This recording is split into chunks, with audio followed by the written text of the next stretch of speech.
তোফাজ্জল ক্ষুধার জ্বালা মেটাতে ফজলুল হক হলে গিয়েছিল।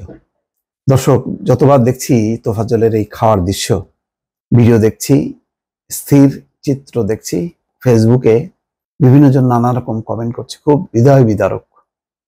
অনেকে এটা নিয়ে রাজনৈতিক ফায়দা তোলার চেষ্টা করছে, করুক, এটা তো সুযোগ করে দেওয়া হয়েছে, এটা তো কেন করবে না। আওয়ামী লীগে যারা, তারা কি বসে আছে? তারা এখন ফেসবুক যোদ্ধা হবে। আগে যেমন অন্যরা ছিল, এখন তারা ফেসবুকে যুদ্ধ চালাবে। কিন্তু ঘটনা তো সত্য, সত্য ঘটনা, সত্য ঘটনা বলেই বারবার আনছি। এবং কালকে থেকে সত্যি কথা বলতে কি, মানে দুই হলের দুইটা ঘটনা দেখে আমার মনটা একদম খারাপ হয়ে গেছে একেবারেই। এতদিন ধরেন 50 দিন পর্যন্ত যেভাবে একটা বিজয়ের নিয়েছিলাম, মানসিকতা নিয়েছিলাম যে না, নতুন বাংলাদেশ হবে, নতুন ভাবে সবকিছু গড়ে উঠবে। আর সবচেয়ে বড় কথা হলো, সবার আস্থার প্রতীক ডক্টর ইউনূস আছেন সবার সামনে, উপদেষ্টারাও আছেন, তারাও রাজনীতি করেন না, সত্য কথা বলেন। দেখেন আসিফ নজরুল কত কথা বলেছে।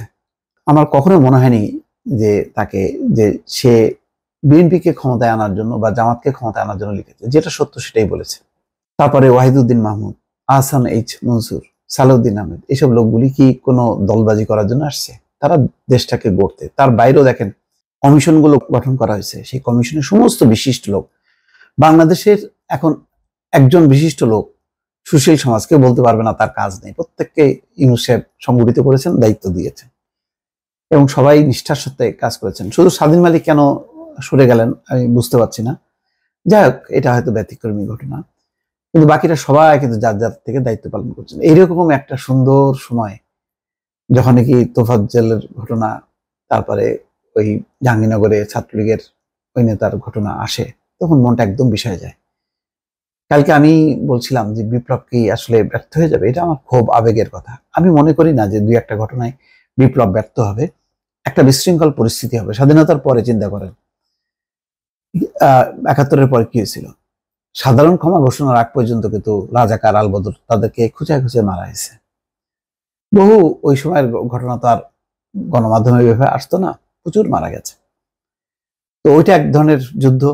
ওইটা হলো রাজাকার মুক্ত বাংলাদেশ, আর এখন হলো স্বৈরাচার মুক্ত বাংলাদেশ। তার একটা সাইড এফেক্ট হবে, কিন্তু এই আচরণটা এই ইউনিভার্সিটি লেভেল থেকে একেবারেই অগ্রহণযোগ্য। এরাই তো নেতৃত্ব দিচ্ছে, এরাই তো আমাদের নেতা। আজকে তারা কিভাবে একটা আয়োজন করে একটা মানুষের মৃত্যু ঘটায়, এটা আমার মাথার মধ্যে ঢুকে না। দেখেন একজনের জন্য আজকে কতজন, এক তোফাজ্জল গেছে, আজকে 6 জন আটক হয়েছে, তাদেরকে আদালতে তোলা হয়েছে। এই 6 শিক্ষার্থীর জীবন মনে করেন শেষ। আরো মবে যারা ছিল আরো অনেকে জড়িত হবে। তারপরে আবার জাহাঙ্গীরনগরে দেখেন গভর্নমেন্ট তো সিরিয়াস যে এটা ছাড় দেবে না, এবং সেইভাবে কিন্তু অভিযান চালানো হচ্ছে এবং আটক হয়েছে কালকে। তাহলে ওখানেও মবে মনে করেন 10-12 জন, এখানেও 10-12 জন, 25-30টা ছেলের জীবন কিন্তু 2টা জীবনের জন্য এটাও মনে করেন শেষ হয়ে গেল। এত ক্ষতি, এবং এদেরও পরিবার আছে, তো বাবা মা আছে। আমি শুধু সেটা চিন্তা করি। ওই আবরারের সময় বলছিলাম, এক আবরার মৃত্যুর কারণে বুয়েটের কতগুলি মেধাবী ছেলে, তারা ছাত্রলীগ করছে এবং তাদের মধ্যে সেই বোধ বুদ্ধিটা নষ্ট হয়ে গেছে। কতগুলি ছেলে আজকে মৃত্যুদণ্ডের বা যাবজ্জীবন নিয়ে তারা কারাগারে। এখানেও ঠিক সেম ঘটনা ঘটবে। এগুলি একটু যদি চিন্তা, ঘটনা ঘটার আগে যদি মানুষ একটু চিন্তা করতো, তাহলে কিন্তু এই পদ কেউ ধরতো না। এখানে দেখেন কত দুঃখজনক কাহিনী, যে ক্ষুধার জ্বালা মেটাতে ঢাকা বিশ্ববিদ্যালয়ের ফজলুল হলে গিয়েছিল তোফাজ্জল হোসেন 30। পিটিয়ে মারার আগে তোফাজ্জলকে ভাত খেতে দেয় শিক্ষার্থীরা। আহা, তখনও সে বুঝতে পারেনি যে এই খাওয়াটাই তার শেষ খাওয়া। ফলে চোর সন্ধ্যায় 3 ধাপে নির্যাতন চালানো হয় তোফাজ্জল হোসেনের উপর। স্ট্যাম্প, রড, লাঠি দিয়ে মারার পাশাপাশি তার গোপনাঙ্গে লাঠি দিয়ে জোরে আঘাত করে নির্যাতনকারী একজন। নির্মম নির্যাতনে তার শরীর থেকে মাংস খসে পড়ে, রক্ত ঝরছিল। এই দৃশ্যগুলি দর্শক আমি আর বলতে চাই না। ঘটনার প্রত্যক্ষদর্শীরা জানান, বুধবার রাতে হলে ঢুকলে চোর সন্দেহে তাকে ধরে ফেলেন কয়েকজন শিক্ষার্থী। জিজ্ঞাসাবাদের নামে তাকে 3 দফায় নির্যাতন করা হয়।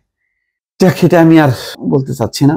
তার ভাবি, তার বর্ণনা তো আরো করুন, যে তার বাবা মারা গেছে অ্যাক্সিডেন্টে, মা মারা গেছে, তারপরে মা মারা গেছে অসুখে, তারপরে তার ভাই ছিল পুলিশে, এসআই, সেও লিভার ক্যান্সারে মারা গেছে।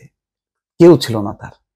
এর মধ্যে সে মেধাবী ছিল, ছাত্রলীগের রাজনীতির সাথে জড়িত ছিল, কিন্তু মানসিক ভারসাম্যহীন হয়ে পড়ে।